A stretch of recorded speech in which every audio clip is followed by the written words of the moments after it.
Hey Kev, let's follow this trail over here. This looks like there might be something waiting down there. All right. Hey, wait a minute. Do you hear that? Yeah, I thought it was just me. What the heck is that? I don't know what that is. Whoa, do you smell that too? That's unbelievable. Hey, look. What the? Hey, look, those branches are moving over there. What the heck is that? Holy cow, is that what I think it is? Look at that thing. Oh my God. It's a freaking Sasquatch. Welcome to the Bigfoot Terror in the Woods Sightings and Encounters podcast. I'm your host, W.J. Sheehan. Hello, everybody, and thank you for once again taking some time out of your busy day to spend with us. My name is W.J. Sheehan, and I am the host of Bigfoot Terror in the Woods Sightings and Encounters, and the author of a series of books by the same name. If you're interested in purchasing them, they are available at Amazon in paperback and ebook format. You can also acquire the Audible version in volumes 2 through 6 at the current time at Audible, iTunes, and Amazon. So do take advantage of that, and you'll be helping us greatly with our show. And now, let's get ready to rumble as I bring in my brother and co-host, Kevin Sheehan. Kevin, how are you this morning? Hey, Bill, how are you doing? Fantastic, fantastic. We just avoided another potential blizzard over here, and I'm grateful for that. Yeah, it's sunny here, but it's super windy. As they say down here, it's blowing the dog off the chain. I'm just visualizing the dog flying around at the end of the chain. And of course, people, no dogs were chained in the production of this podcast. That's right. It's just an expression. No dogs were chained and no choker collars were used. Unbelievable. But we're doing okay. We're doing okay down here. Looking forward to spring coming. Tonight we turn the clocks back, or ahead, I should say. So that's a good sign. Yeah, well, no, that's great. I love this time of year, and that extra hour of light at the end of the day, it's just stretching things out a little bit, it's just so much better. Gives you more time to potentially see the hairy man, too. Yeah, without the use of night vision optics. I love that stuff. So what do you got in the barn, my brother? Oh, yeah. We're going back in time again. As you know, I love to go back in time. And this account occurred in February of 1829. Wow. Way back. Yeah. Let's see. How long ago is that now? 100 and, Jesus, almost like 180 years ago. Almost 200 years, right? Wow. Yeah. Okay. Let her rip. So, a while back, and it involves the hairy man, and it occurred down in the Okeefenokee Swamp in southern Georgia. Wow. So super cool. Yeah. And the Okeefenokee Swamp, we'll talk about for a minute for our listeners not familiar with the swamp in the southeastern U.S. It's in southeastern Georgia, near the border of Florida, and it's just northwest of Jacksonville, Florida, big NFL city. And it's a huge swamp. It's about 400,000 acres, or for our international friends, about 1,600 square kilometers. Wow, that's a big chunk. And I've seen visuals of people paddling around in there and moving around. And I don't know, when I hear the word swamp, I'm kind of more thinking of marshland, but that's because of where I live. But these places are just like flooded woods with hanging moss and dark and shadowy. Yeah, some good Spanish moss hanging from the trees. And I've been down there to the swamp. I haven't, paddled way into the swamp, but I've been down to the National Wildlife Refuge there and kind of snooped around a little bit. It's pretty cool.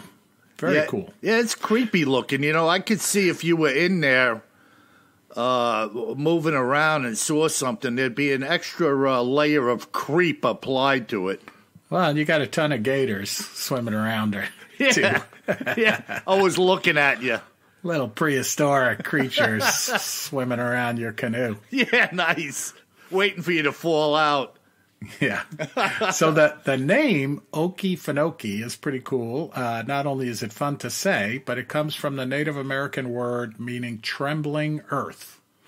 Wow. That's kind of a cool name, right? Yeah, I wonder where the label came from relative to the swamp. Yeah, I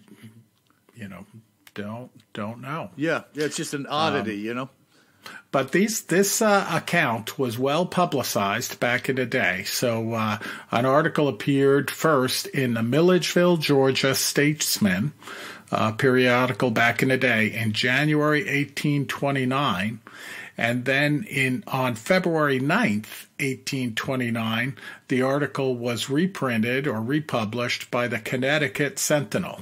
So basically, about a month later, the story worked its way up the coast to Connecticut, to New England at the time. Wow, that's interesting. So super cool. Yeah. And the story was written as an apparent attack by a hairy giant in the Okeefenokee Swamp. Wow. Yeah. Unbelievable. These old stories, too, Kev, we've said this before, and I'll say it again 100 times over. They are really ultra creepy. Because there was so few people around back then that when these people experienced these things, there was probably an extra layer of fear in that you were so isolated. And now the person's around this swamp. I mean, who are you going to call? Who's going to help you out? No doubt about it, especially back then. I mean, even today, if you were out in the middle of the swamp,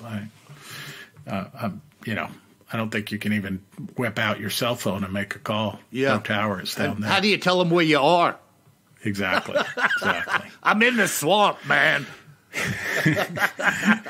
Good luck. That's what they'll say. Yeah. Watch out for gators. Yeah, fight hard. So this particular account occurred in the southern end of the swamp, right down by the Florida state line. And, we're going to talk about the account here, but I'm also going to start out talking about some of the legends of the Okeefenokee Swamp, because they kind of play into one another. Okay. And the first legend about these strange goings-on in the Okeefenokee Swamp occurred in print in 1806. So going back even further time, in Jedediah Morse's book called Geography Made Easy. Kind of funny, that this legend is in a geography book. Yeah. Way back when. Yeah, and it brings me back to Teddy Roosevelt, where he had the account of the hairy man attacking his trapper friend within the context of his book, Oh, no doubt about it. Yeah. And Morse repeated a legend that a group of Indian hunters had gone into the swamp and become lost. When they were in desperate condition, a party of the most beautiful women they had ever seen actually came to their rescue. Okay, so they thought they were going to die. They were completely lost, probably all turned around and things like that. And then they run into this group of beautiful women who they then called the Daughters of the Sun. And these women gave them fruit and corn cakes and fresh water to drink. Wow. So, it sounds a little bit like these guys were probably hallucinating, right? Dehydrated, going crazy. I mean, it sure can be hot down on the Georgia-Florida border in the swamp, right? But this is the legend that was published by Morse. And the tale, when he talks about it in his book, continued with the women actually warning the hunters to flee as fast as possible to their own land because their husbands, okay, these beautiful women's husbands, were fierce men and very cruel to strangers. And, they say that these men of the swamp were said by the Creek Indians to be of gigantic stature and both cruel and warlike. Wow. So this is the origin of the legend of these giants of the swamp. And just to be clear, they're these, huge, and we'll get into it a little bit more, huge, hairy creatures that are, pretty aggressive and cruel. Yeah, let me jump on something here for a second, Kev. When I hear Sure. when I hear about this group of purported beautiful women coming to their aid with food and sustenance, I know it's easy to say that perhaps they were hallucinating, and perhaps they were. But part of me says this could have very well been an angelic encounter of some form. And I'm going to tell you, take a little sidetrack here that has nothing to do with Bigfoot and give you an example. When the Virgin of Guadalupe appeared to virtually what was the Mexican people at the time, or people in that region of the world, her garments and her appearance was such that it was very relative to the people who saw her then. There was symbology used in the stars and the coloration and the way that she appeared that really meant a lot to those indigenous people and would not have meant virtually anything to you or I from our neck of the woods had we been there. I just think it's interesting that this group of beautiful women, anything that comes from heaven is beautiful. And so the fact that this was identified in the legend as a group of beautiful women, and it wasn't like they were coming to tempt them or anything. They were coming. No, it was a kind mission, right? They were warning them too, saving them and warning them. Exactly, and this just reeks of something from heaven to me. But go on, go ahead, go on. So Jedediah Morse published that story in 1806, and then going later on back to the original date of the account that I promised you, in the winter of 1828 to 1829, two men who lived on the edge of the swamp decided to explore as deeply into the swamp as they could, possibly go. And they brought a young boy with them. They don't mention if it was their son or, someone else. And they went into the Okeefenokee over the course of 2 weeks and just kind of kept paddling deeper and deeper into the swamp. Wow. And when they got into what they thought was the very heart of the swamp, they made some startling discovery. And it was basically some giant footprints. Oh, boy, here we go.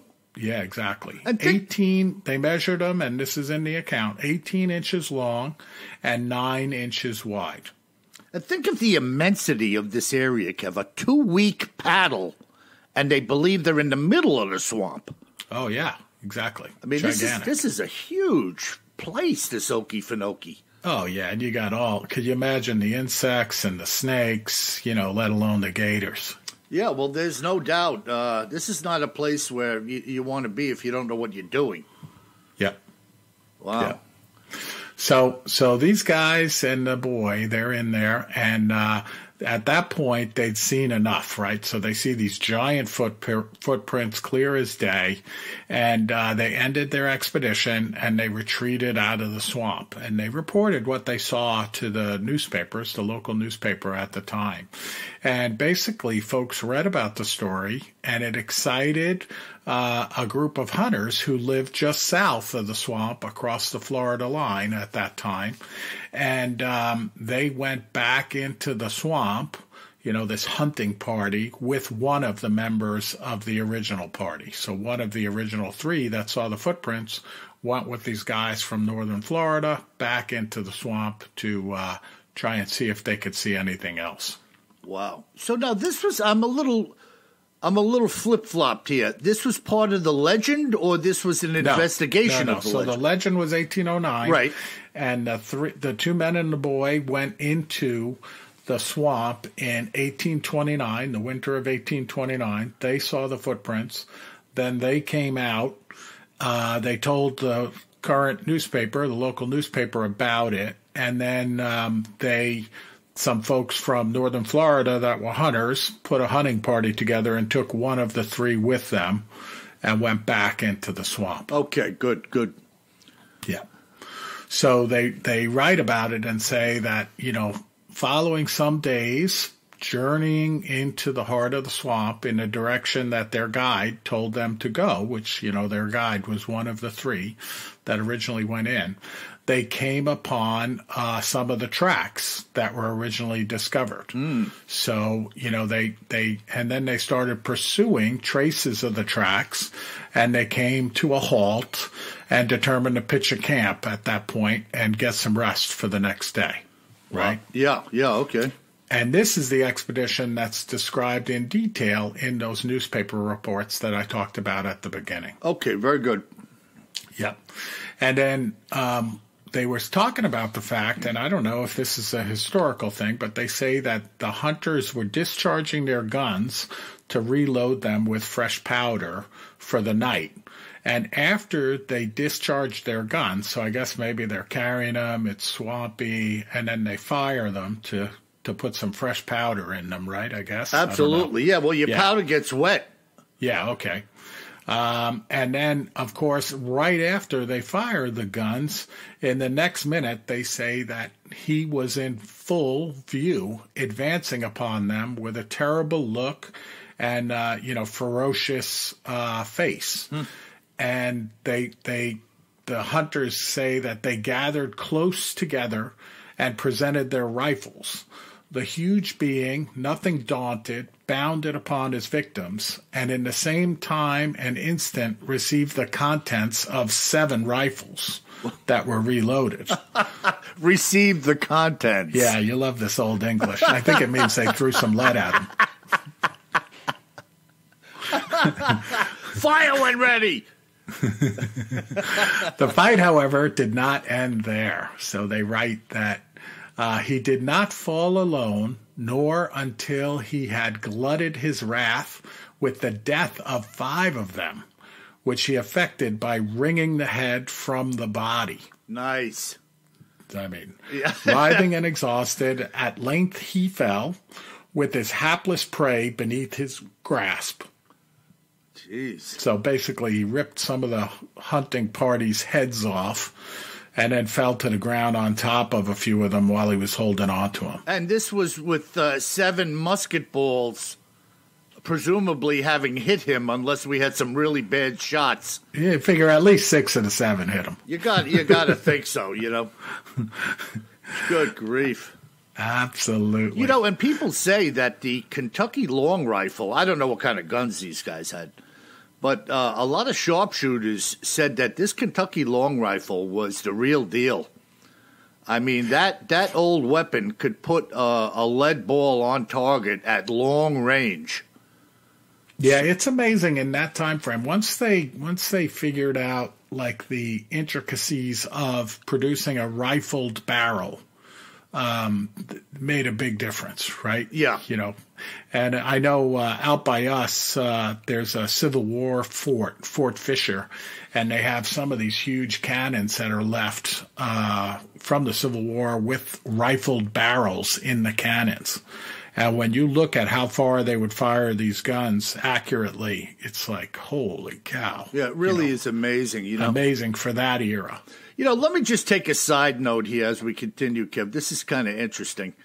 I was cutting some firewood over in Selden many years ago. We had a dump truck back in the woods with our saws and had an agreement with this guy to take down truckloads of trees for money to be cut up for firewood. So I had this big Home Light 30-inch bar saw or whatever it was. It was the biggest one they made. And I'm cutting through this big, thick tree that was felled. And I start to see some metal coming out. And I was like, oh, no. I figure I hit a nail or a screw or something in the old tree. But it wasn't resisting me, and it wasn't making any noise. So believe it or not, I cut all the way through. Now I have these two halves, and I look in there, and I took my knife and popped out what I saw. It was a half of a lead musket ball. And it was like really in the center of a tree that was probably a couple of 100 years old. Wow. So I stood there in the woods, and I started thinking about how this musket ball came to be. Somebody must have been hunting, a couple of 100 years ago here on Long Island, and this bullet missed its mark or whatever and ended up in a little sapling, and the tree grew, and here I was, 200 years later, coming across it with a chainsaw. Pretty amazing, That is absolutely amazing. Yeah, I'll never forget that. A true needle in a haystack. Absolutely. Right? What are the odds? Yeah. But yeah, so back to this account. So they shot this creature. It's dying on the ground. It killed, a good chunk of the hunting party.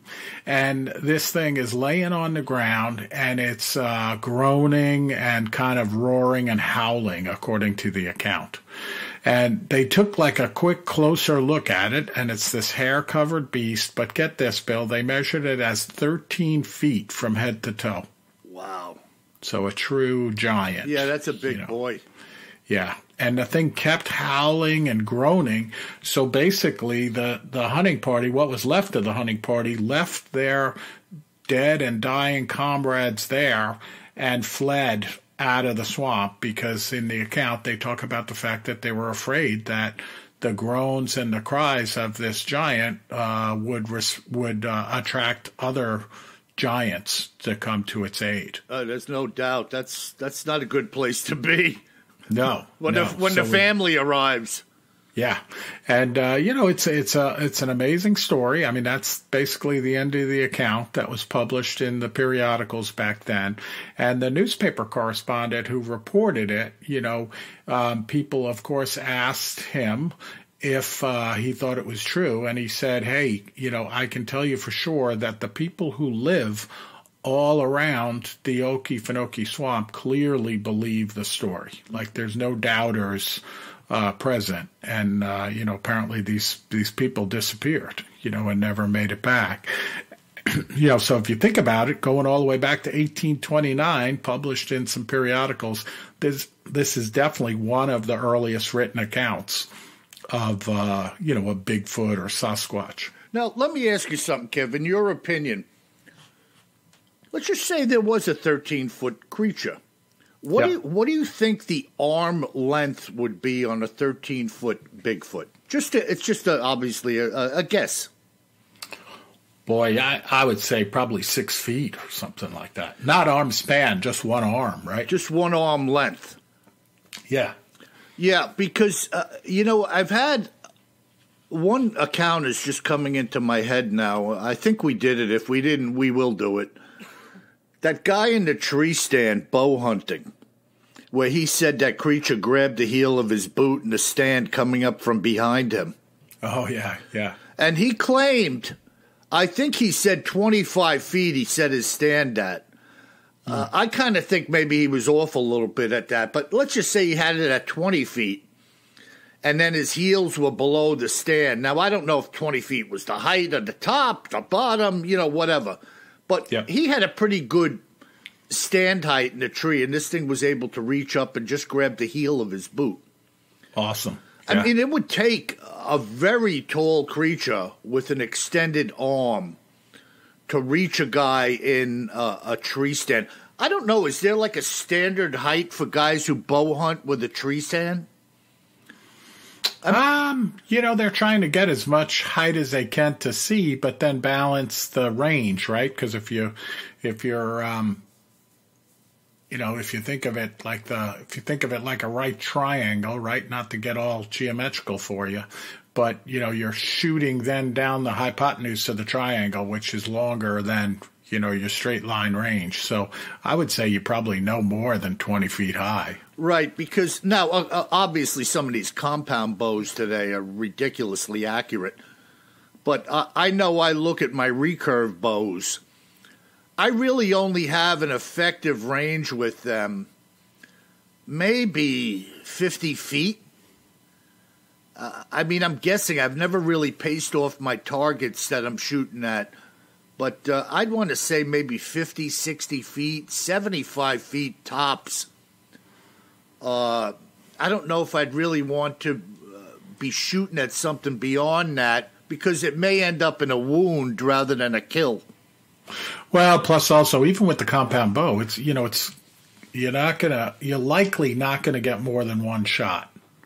Well, that's before you startle the prey. Yeah, they're off. They're off and running. Even if you hit them and don't drop them, they're off and running. Yeah, exactly. You got to track them then. Yeah, so it's interesting. It's just interesting to look at it and think about it. But a 13-foot beast on the ground. Yeah, yeah. And he says it had a size 18. Well, we don't know if it was that creature or another, but they measured it off to be 18 inches.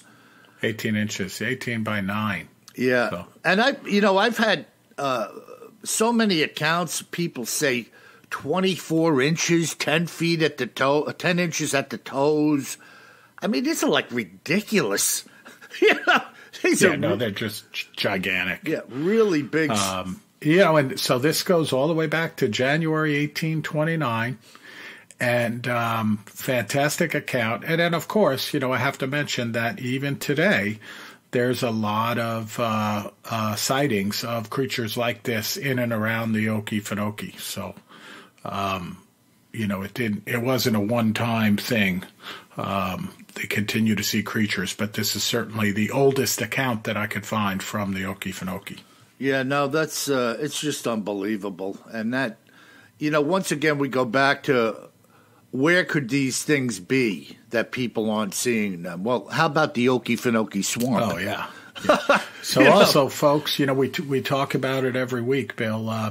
The podcast is, 50% us and 50% the folks that are participating and writing in to us. And so any of you down there in and around the Okeefenokee, send us a note at BigfootTerrorInTheWoods.com and let us know what you've seen and even, how this, my account that I retold here from the periodicals and from some of the other publications, how it syncs up with the local folklore down there. Yeah, and you recall, Kev, not too long ago we did that account of the snake collector. Yes. And that guy was in the bayous of Louisiana. And, they had this thing out there snapping a gator's head while they were snake collecting in the dark. Yeah. So there is stuff moving around out there, man. That's like the home turf of the Rougarou, too. Exactly. So there's some creepy activity going on down there. A lot of mysterious stuff, a lot of hoodoo and voodoo, too. But yeah, getting to your point, Bill, on 400,000 acres of, uninhabitable land, there's plenty of room there for a creature to hide out and not be seen. And that's just a swamp. Forget about what surrounds it as far as woodland. Yep. It's not like it's just a group of houses and then the swamp begins. There's like nothing over there, You don't want to buy a house right on it? Yeah, cheap. Oh, my God. Well, now, before we get going with this cool account I have here today, I have a winner in our last signed book contest. And by the way, folks, the winner is Kenneth in Albany, Oregon. Kenneth, you are the winner of the latest Bigfoot Terror in the Woods signed book contest. But now listen, folks. If I announce your name on air and you don't get back to me or you're not listening to the podcast to hear me announce your name and get back to me saying, hey, Bill, thanks a lot. Here's my address. You lose. And I'm not in this to make you the loser. I'm in this to give away. But that's the rules. So you need to be listening to the following podcast when I announce it, which may be 1 or 2 podcasts ahead of the contest, and then get back to me with your name and address. So, Kenny, glad you won. Kenneth, Albany, Oregon. Make sure you get back to me at BigfootTerrorInTheWoods.com and give me your address, and I'll be sending a copy out to you. Congratulations, bro. Congratulations, Kenneth. Excellent, excellent. So here we have a very strange account, and, you know, if you believe what these people are saying, they're shedding a different light on a phenomena that is associated with purportedly Bigfoot being in the area. Now, they don't knock it down, but rather allow us a different view as to what's going on. And you're going to find out just what I'm talking about in a matter of minutes here, so listen in. This unusual and rather game-changing story was told to me by Frank Maselli, a landscape photographer and avid hiker from the Pacific Northwest. This is what Frank and his wife saw and heard when hiking through Lower Crabtree Meadows in July of 2017. So we're talking 2 years ago, 2.5 years ago. As I told you when we first spoke, Bill, I am more or less an amateur photographer, specializing in landscape and panoramic pictures. I don't know when or how someone is touted to be a professional in my craft, but I have never applied that badge to myself. I have been at this now for well over 25 years, and many of my pictures are posted online at sites such as, and I won't mention the name, but he's got pictures at sites where you could download them or purchase them. My wife, Sandra, and I were just coming off some high ground, working our way down and through Lower Crab Meadows. I had just set the tripod up with the view of the valley and trees within the meadows in the foreground and with Mount Russell rising up in the background. Having taken a few really nice shots from this perspective, the two of us continued to hike through the crab, as we call it. As we made our way through, we had decided to work our way up to a slightly higher position on one of the wooded hilltops to our left-hand side. We had hiked up through the trees to a slightly higher elevation where the perspective through the lens had changed dramatically. Once again, I set up the tripod to take a few more shots. The view from here was spectacular. I was standing alongside of the camera setting up for a panoramic when a loud knocking sound emanated through this valley. Sandra and I both looked at each other as if to say, "What the heck was that?" We began to scan the surrounding area in hopes of seeing whatever had made the sound. I should mention that we hadn't seen any large animals as we passed through the crab getting to this point where we found ourselves.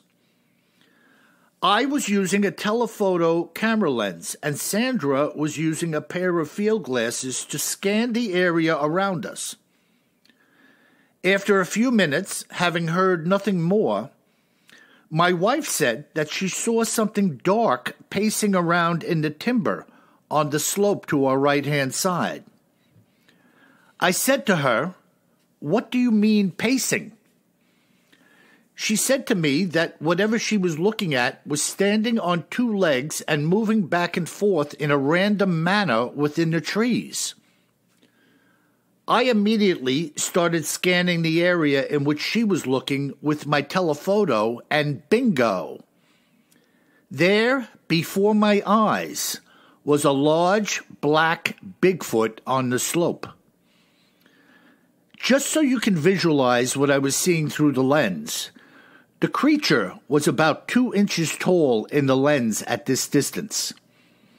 I had it in focus, but I couldn't see it or its movements with great clarity. It was pacing around exactly as my wife had said, flipping its arms left and right like a nervous man waiting for a late bus. It stayed in this one small area pacing around for maybe 10 minutes or so, when suddenly it stopped its pacing and stood erect, facing the north with its head held high and brought its hands up to its mouth. We once again heard a loud, resonating knock. As soon as we heard the knocking sound, it lowered its arms and started pacing around as it had been doing before. Now, I must be upfront with you with what I am about to say. My wife and I had seen every Bigfoot show available to mankind 10 times over. We had heard all of the tales and seen all of the people pounding on trees with logs and bats, walking through the forest. The two of us, in all of our outdoor adventures, have seen and heard nothing for ourselves up until this afternoon of which I speak. On that afternoon, I believe we settled the score once and for all as far as wood knocks go. It's not a wood knock at all, but rather a large and loud vocalization being made by the creature internally. Having tried it for myself, I can make a cluck or a knock sound by putting my tongue to the roof of my mouth and moving my jaw downward. There's no way for me to describe the mechanics of what I'm talking about. And I have no way of there's no way of describe the mechanics of what I am talking about to you, but I can do it. Now, whether or not they are doing it in the same way is something which you and I have no way of knowing. But what I saw and heard was evidence enough for me. There was nothing else present in that valley with us, and the sound occurred exactly when it had elevated its head and put its hands to the sides of its mouth. The creature was evidently very tall and broad. Exactly how big I cannot say, because the distance was far too great, and we weren't going over there to say hello. We could most definitely make out the exceedingly long arm length, and its fur or hair was shiny and black. After about what must have been 20 minutes or so, it abruptly stopped its pacing and moved out of our sight, walking what I would say was some 300 or 400 yards. I, as a photographer, have captured some moments in time that will never be duplicated again. I have shown the same stills to many others that you have seen, and they frankly don't believe it or have little or nothing to say about them. I guess it's just part of human nature. We have the believers and the non-believers. We have those who do and those who don't. As far as Sandra and myself are concerned, we are most definitely now counted among the believers. So there you have it. Super cool. A very pragmatic individual. You know, he's simply putting the pieces together as he sees them and says, what am I to say? Yeah, I love the description of the creature walking around, moving its arms nervously. I mean, I'm sure it was the same for you, Bill, but as I'm listening to that account, I'm thinking of the Jim Mills footage of the Marble Mountain Bigfoot. You know, you're exactly right, Kev. I wasn't even thinking of that. Yeah, like that thing's pacing around on the ridge line, and it's got its head down. It's like flopping its arms around like it's upset or something like that, or anxious. You know, that's very strange. This sounded exactly like that. You are 110% correct, and I hadn't thought about that, but that's exactly what that thing was doing on that ridge line when it realized they were in its camp. Yeah, the same kind of distance away, right? Because What did this gentleman say? He was looking through, some type of scope, and it appeared to be 2 inches tall or something like that? Yeah, well, he's looking through a telephoto camera lens, but at the distance in his eyepiece, it looked like a 2-inch tall creature. Absolutely. And, you're right. I could see this thing just like flinging its arms around, whatever they do that for. Maybe it's out of frustration, anger, who knows. But it was also making this call. Like maybe it was calling some other creature and it wasn't responding and it was getting aggravated or something. Who knows? Very Who knows, weird. Right? Super cool, though. Yeah. And the fact that, I mean, literally, there you have it. He watched this thing. First, they heard a loud, resonating knocking sound. Then his wife scopes out this thing in the distance, and they have an opportunity to watch it as this happens yet again when it lifted its head and raised its hands into its mouth. And then, boom, when that happened, they heard the cluck or the knock or whatever you want to call it, and then it lowered its arms and started, acting like a crazy man again. Awesome. Now, where did they say this took place, or did they say? I used to have a note of the, hold on a second, let me just go back here. They were in a place called Crab Meadows. Okay. We could do a Google search on that. And also Mount Russell was in the background when he began the account. And he said that the two of them were actually hiking through the lower Crab Meadows.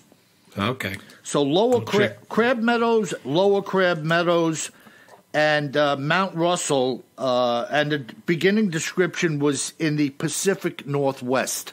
Yeah. I'm gonna do a check and see how close that is to Marble Mountain when we get done recording. Yeah, it's interesting. There's a continuity here. A synchronicity. Yeah, I'll put it in the show notes on BigfootTerrorInTheWoods.com. Excellent. Yeah, that's cool. Yeah, very good. Awesome account. And again, it's through people interacting with other people that aren't afraid to step forward and make the case.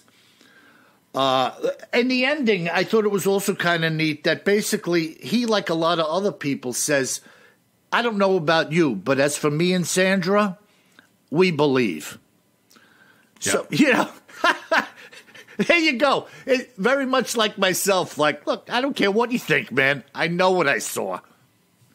Very good. End of story. Awesome. Yeah. So what do we got today, Kev?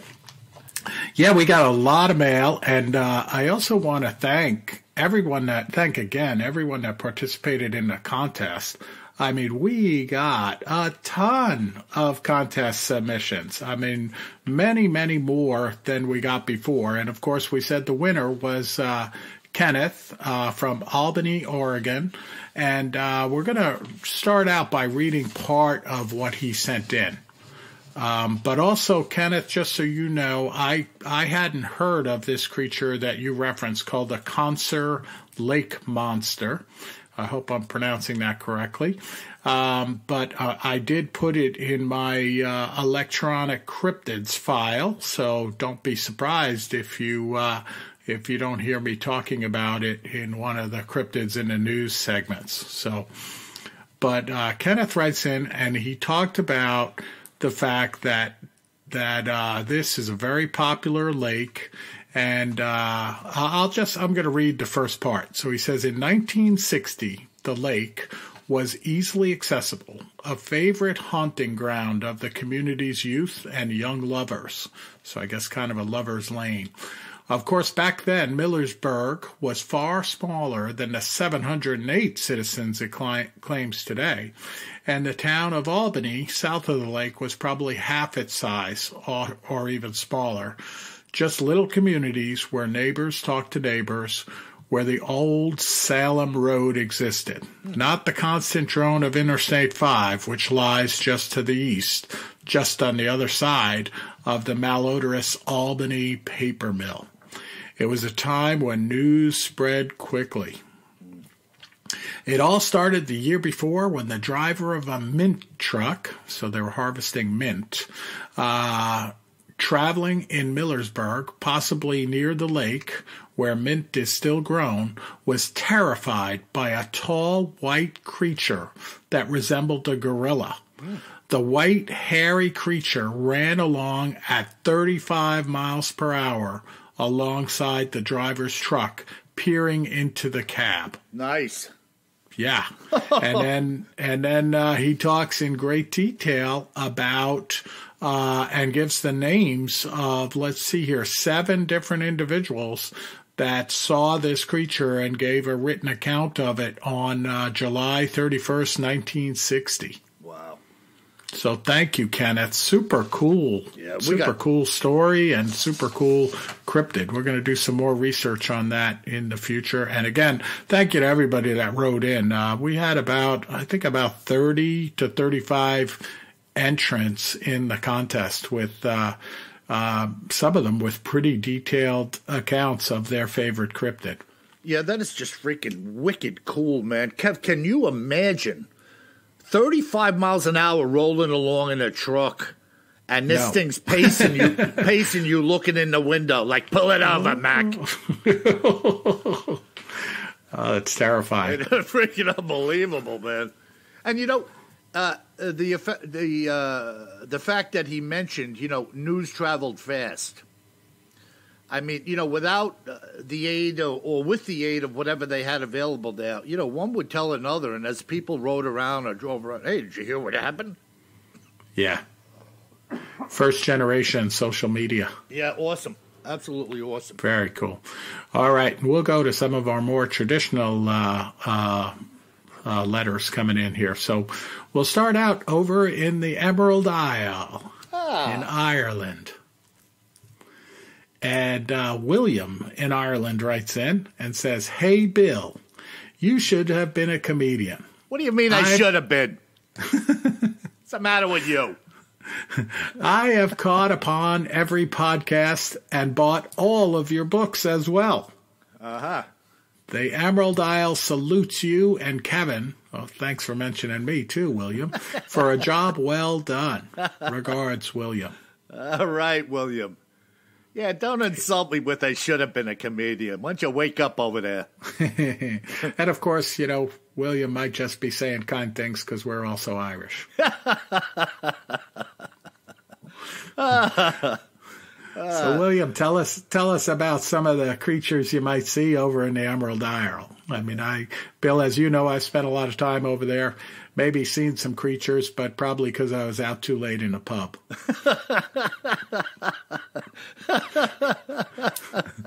All right, now we're going to go to the Pacific Northwest, to Debbie in Seattle. Uh-huh. Debbie writes, I like your segment on strange and unusual cryptids.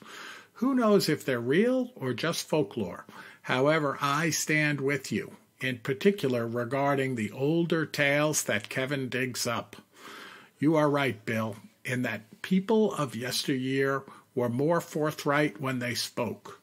We are most certainly missing sincerity in our dialogue in this day and age. Put the darn cell phones away, please. God bless. There you have it. I mean, how can you say it better than that? Well said, Debbie. But get that cell phone out and fire up the video camera in case you see the hairy man. That's the only exception. Yeah, use your cell phone with discretion. With discretion. Just keep it powered up, so that you can get that camera going if you run into the hairy man or dog man or moth man or, Yeah, and they say don't use your cell phone while driving, but if you find a Bigfoot running next to you at 35 miles an hour, turn the film on. Fire it up. Maybe you'll get pulled over. That's a good thing. Oh, my goodness.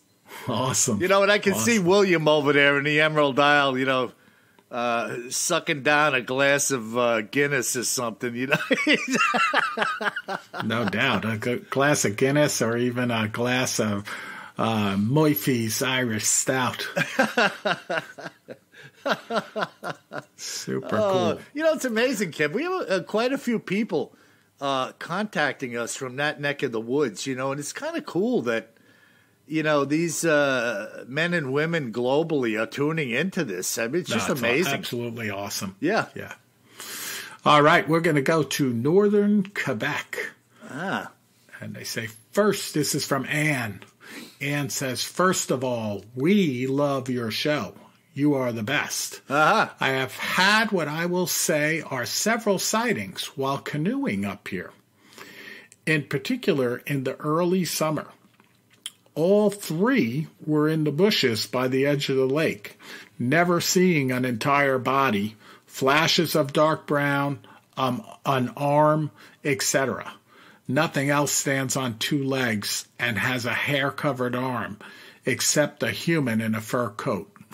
Yeah, I mean, come on. Keep the fire stoked. No, she's right. Yeah. I mean, again, I won't say. And it was probably a bear. You exploring up in northern Quebec, you probably don't know the difference between a bear and some other cryptid. Oh, my goodness. But there you have it, just like simple truths. How many times have I heard about a canoeist or somebody on the fringes of a lake seeing something on the shore? Moving around in the bushes, looking out, ducking back in.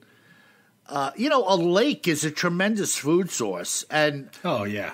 Anything that's growing is going to be really growing next to the lake. No doubt about it. Yep. So that's a good place to be snooping around if you're looking for some, And a super rural place up there in northern Quebec. Even the moose, they go in the shallows and eat those grasses that grow in the bottom of the lake. Oh, yeah, I've seen them walking around in the marsh. Yeah, so this abundance, a plethora of creatures that feed and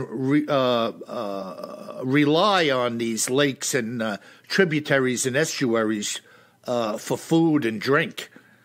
No, you're spot on. I mean, when we were up in Alaska this summer and I was watching the brown bears up close and personal, they were, not only were they eating the salmon that were running, but they would eat this green plant that ran along the river. And I told you, Bill, I ate some too, and apparently it's very protein rich.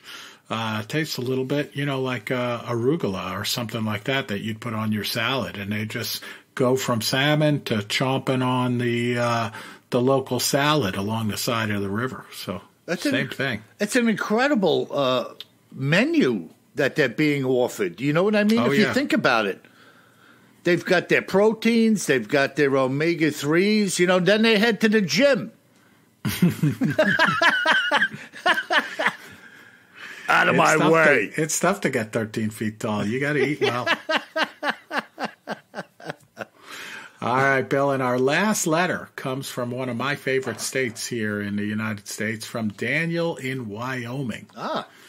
And Daniel writes, my dad used to tell a story when we were small, in the 70s, of some type of large creature harassing him on horseback in the Rockies when hunting.